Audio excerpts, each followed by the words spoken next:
पुराने समय की बात है, जब भगवान शिव कैलाश पर्वत पर बैठे हुए थे।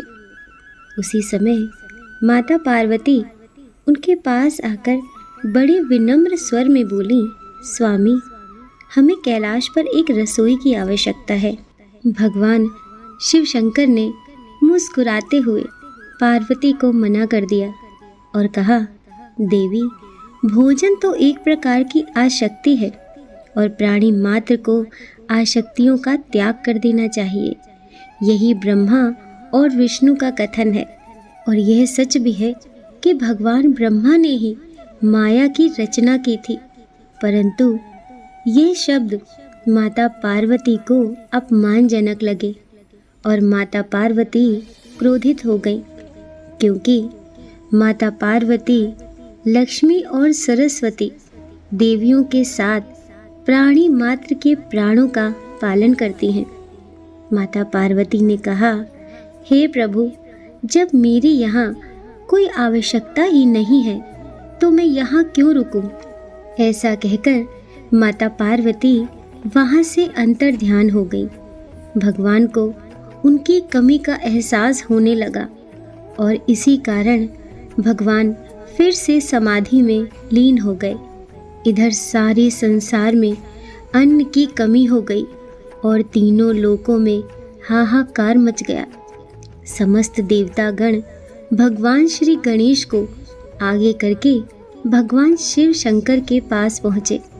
वे सभी स्वधा से त्रस्त थे और सभी प्राणी याचना करने लगे, भगवान, सृष्टि में कहीं भी अन्न का एक दाना नहीं है और हम सब भूख से तड़प रहे हैं। माता पार्वती के अंतर्ध्यान होने के कारण भगवान शंकर के पास भी एक अन्न का दाना नहीं बचा। भगवान खुद को असमर्थ पाते हुए भगवान विष्णु और ब्रह्मा जी से पूछने लगे, अब क्या किया जाए? परंतु वह दोनों भी भगवान शिव के समान ही असमर्थ थे। भगवान शिव शंकर त्रिलोक में घूमने लगे और चारों ओर देखने लगे। कहीं भी कंदमूल, फल, फूल और अन्न का एक भी दाना दिखाई नहीं दे रहा था। ना ही स्वर्ग लोक में स्वधा थी और ना ही पाताल लोक में कुछ भी खाने योग्य बचा था। भगवान शिव बहुत दुखी हो गए।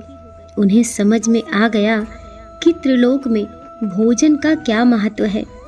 जब भगवान अन्न की खोज में भटक रहे थे, तभी भगवान शिव शंकर को एक अघोरी मिला, जो भगवान शिव शंकर को अघोरी जानकर कहने लगा, यदि आप भोज्य पदार्थ के लिए इधर उधर भटक रहे हैं तो आपको काशी नगरी में जाना चाहिए। वहाँ एक दिव्य स्त्री ने अपनी रसोई बनाई है, जहाँ सभी भूखों की स्वधा शांत होती है।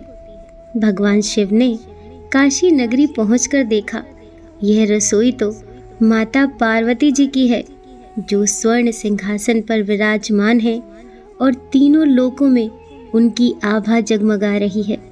यहाँ माता अन्नपूर्णा के स्वरूप में सभी भूखों को भोजन प्रदान कर रही हैं और सभी की स्वधा शांत कर रही हैं। अब यहाँ कोई ऐसा प्राणी नहीं था जो भूखा था। भगवान भोलेनाथ को आया हुआ देखकर माता पार्वती मंद मंद मुस्कुराने लगी और भगवान भोलेनाथ को बड़े ही मीठे स्वर में बोली, हे प्रभु, आप और ब्रह्मा जी भूख के बंधन में नहीं बंधे हैं, परंतु जो आपके भक्तजन हैं वे भूख के बंधन में बंधे हुए हैं। यह कहते हुए भगवती अन्नपूर्णा ने जगत के कल्याण के लिए 3 मुट्ठी चावल भगवान शिव शंकर को तीनों लोकों के लिए प्रदान किए।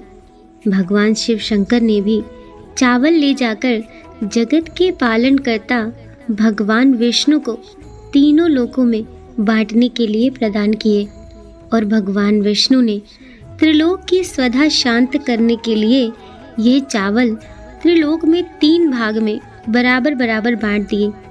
आज भी माता अन्नपूर्णा काशी की महारानी के रूप में स्वर्ण सिंहासन पर विराजमान होकर यह सुनिश्चित करती हैं कि संसार में कोई भी भूखा ना रहे। भगवती अन्नपूर्णा की ये कहानी आपको कैसी लगी कमेंट करके ज़रूर बताइए। कहानी अच्छी लगी हो तो वीडियो को लाइक कीजिए और चैनल को सब्सक्राइब कीजिए। मिलते हैं अगली कहानी के साथ।